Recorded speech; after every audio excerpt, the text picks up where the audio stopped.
अमित शाह दिल्ली के लिए रवाना हो चुके हैं। तो इस वक्त की बड़ी खबर, श्रीनगर से दिल्ली के लिए रवाना हुए हैं अमित शाह। आज शाम सीसीएस की जो बैठक होगी 6 बजे, उसमें हिस्सा लेंगे। शाम 6 बजे प्रधानमंत्री नरेंद्र मोदी की अध्यक्षता में ये मीटिंग होने वाली है। पहलगाम हमले की जानकारी देंगे गृह मंत्री अमित शाह। तो जैसा कि आप तक अपडेट पहुंचा रहे थे कि कश्मीर से जो भी इनपुट होगा वो आज शाम 6 बजे इस मीटिंग के दौरान डिस्कस होगा। एक निष्कर्ष पे पहुंचा जाएगा कि अब आगे क्या रणनीति अपनानी है। तो गृहमंत्री अमित शाह दिल्ली के लिए रवाना हो चुके हैं। इससे पहले हमने देखा कि एरियल सर्विलेंस के थ्रू उस इलाके में गए, पहलगाम में उसी वैली की तरफ गए जहां पर यह घटना घटी। फिर घायलों से भी उन्होंने मुलाकात की, पीड़ितों से उन्होंने मुलाकात की है। अब शाम 6 बजे मीटिंग में हिस्सा लेंगे।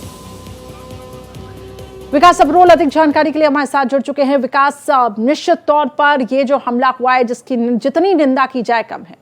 अब बताया जा रहा है कि अमित शाह दिल्ली के लिए रवाना हुए हैं। आज अगर हमने जो तस्वीरें देखी, पीड़ितों से उनकी मुलाकात हुई, घायलों से वो मिले, फिर इसके बाद हमने देखा एरियल सर्वे उन्होंने किया, उस इलाके को पूरा मॉनिटर किया गया।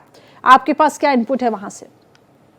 देखिए, अब जिस तरह से हालात है यहाँ पर, अब कहीं ना कहीं बहुत बड़ा कदम लेने की बात है और इसके लिए गृह मंत्री अमित शाह जम्मू आए थे, कश्मीर में आए थे और अब वापिस जाकर जब उनकी प्रधानमंत्री मोदी से मुलाकात होगी तो उसके बाद भी सारी रूपरेखा बनेगी किस तरह से इसका माकूल जवाब दिया जाए। क्योंकि देखिए, जिस तरह से दोषियों को एक निशाना बनाया गया है, उनकी इस तरह से नृशंस हत्या की गई है, इसके बाद बहुत जरूरी है कि एक कोई ऐसा कदम उठाया जाए जिससे कहीं ना कहीं पाकिस्तान को एक मैसेज जरूर मिले, जिसको इन हरकतों से बाज जाना चाहिए। उसी को लेकर जो है लगातार कदम उठाए जाएंगे और कहीं ना कहीं जो एरिया है जहाँ पर ये पूरा हादसा हुआ, पूरे एरिया को कॉर्डन कर लिया गया है।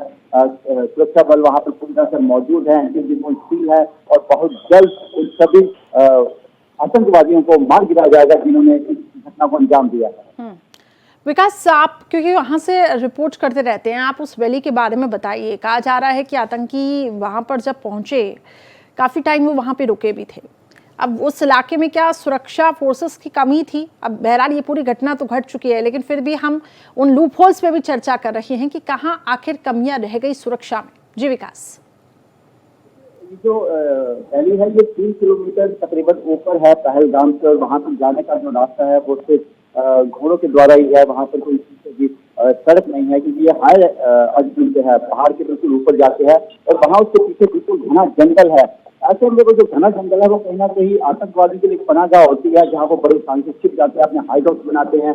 इसी का फायदा उठाया उन्होंने आतंकवादियों ने और जब यहाँ पर उन्होंने देखा कि बहुत ज्यादा लोग एकत्रित हो गए हैं, बहुत ज्यादा पर्यटक यहाँ पर आ चुके हैं, तब उन्होंने वहाँ पर जाकर अमदुल फायरिंग की और इन लोगों को निशाना बनाया।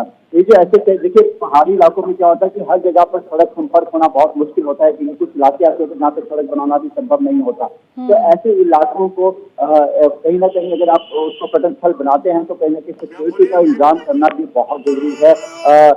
शायद कहीं ना कहीं वो कम था, वो वहाँ पर भरपूर नहीं था और उसके लिए आतंकवादी ने फायदा रैसी भी की होगी। किसी समय यहाँ पर सुरक्षा बल मौजूद नहीं होता और उसी समय को देखकर ये घटना को अंजाम दिया गया। क्योंकि दोपहर की बात है, अमूमन यहाँ तो शिफ्ट चेंज होने का समय होगा या कुछ उनके लंच का समय होगा, कुछ इस तरह से समय रहा होगा जब उन्होंने पूरा वो एग्जैक्ट टाइम देखकर, जब वहाँ पर कोई सुरक्षा कर्मी मौजूद नहीं था, उस समय लोगों को निशाना बनाया। ठीक है।